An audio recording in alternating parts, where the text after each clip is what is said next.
Aku Kak Clara.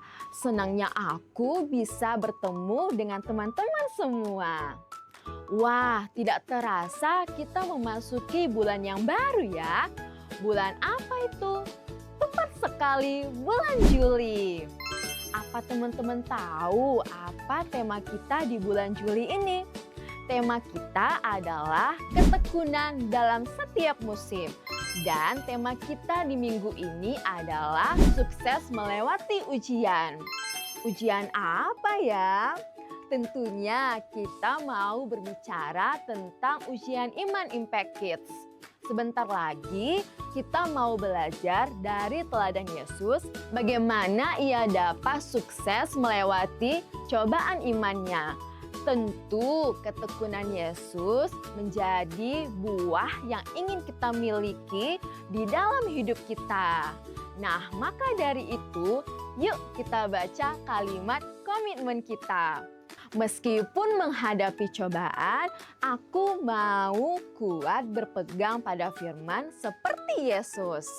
Impact Kids, karena Tuhan sudah baik dengan memberi kita teladan akan imannya, maka kita mau pula memberi yang terbaik baginya. Yuk mari bangkit memuji dan sembah Dia.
Shalom Impact Kids!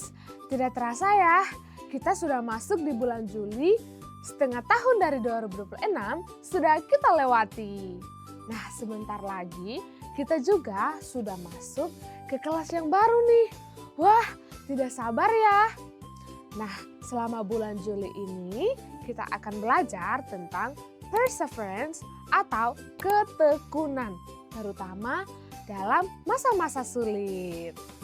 Nah, pada hari ini kita akan belajar dari salah satu kisah Tuhan Yesus yang berhasil melewati masa sulit dalam hidupnya.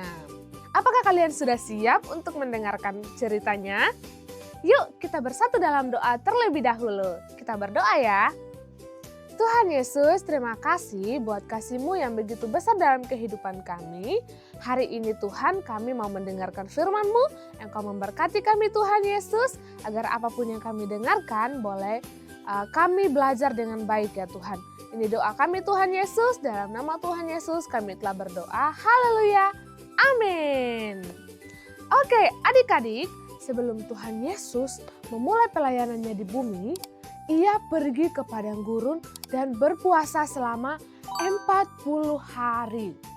Hal ini Yesus lakukan untuk mempersiapkan dirinya melakukan tugas pekerjaannya di dunia. Nah, pada akhir masa puasanya itu, Yesus mulai lapar. Dan tentu saja ia lapar adik-adik. Tuhan Yesus sudah tidak makan selama 40 hari. Aduh, kita gak makan selama 3 jam aja sudah kelaparan. Nah, di tengah kondisi Tuhan Yesus yang lemah itu, iblis datang untuk mencobai dia. Adik-adik, pada awalnya iblis berkata, "Engkau anak Allah bukan?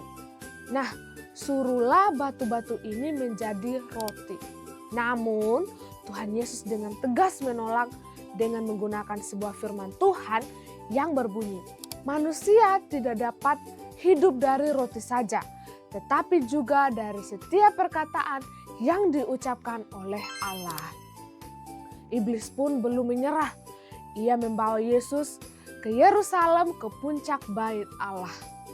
Iblis lalu berkata kepada Yesus, "Engkau anak Allah bukan?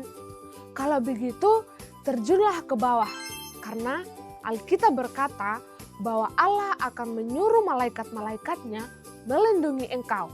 Sekali lagi Tuhan Yesus menolak iblis dengan sebuah firman Tuhan, yaitu, "Jangan engkau mencobai Tuhan Allahmu."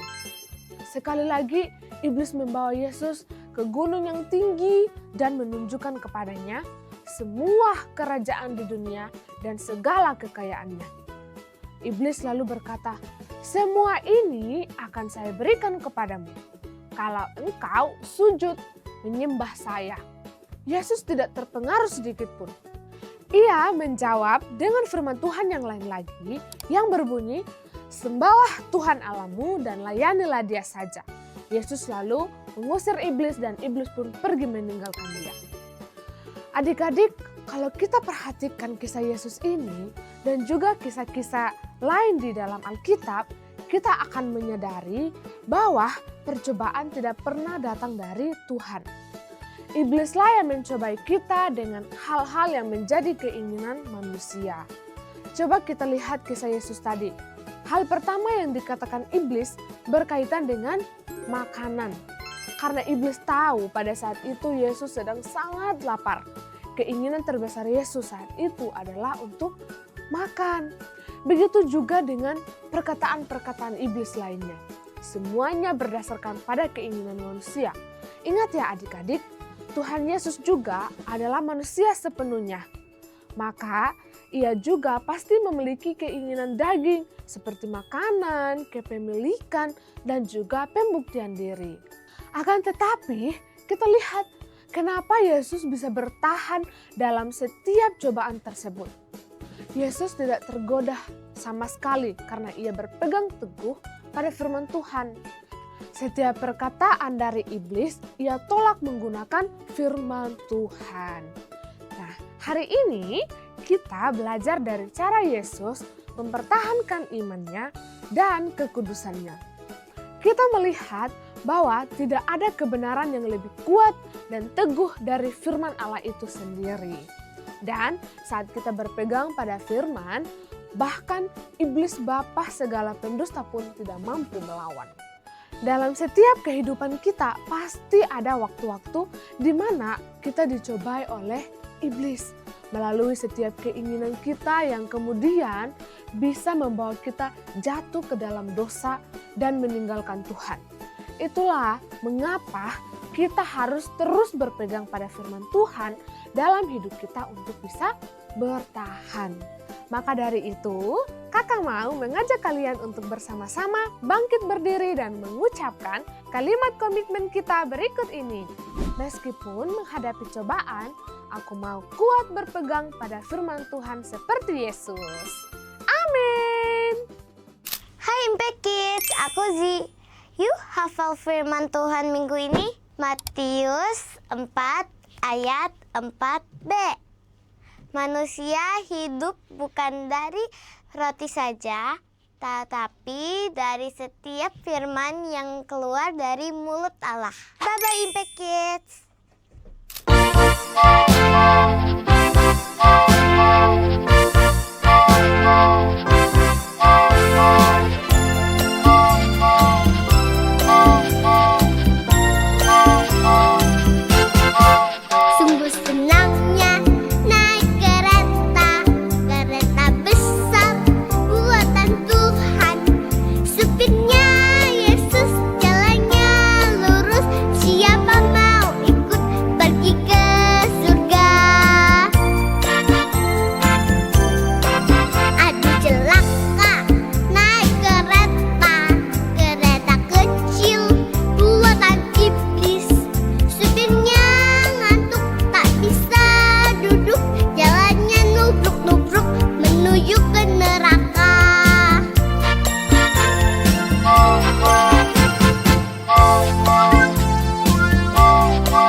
Nah, Impact Kids, kita baru saja belajar bagaimana Yesus menang atas ujian imannya dengan berpegang teguh pada firman Tuhan.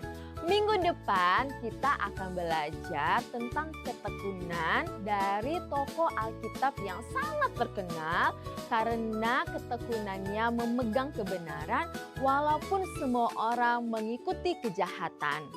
Apa kalian penasaran dengan ceritanya? Nah, maka dari itu, yuk ikuti ibadah online Impact Kids setiap hari Minggu jam 8 pagi hanya di YouTube channel Impact Future Generation dan Impact Community Indonesia. See you next week!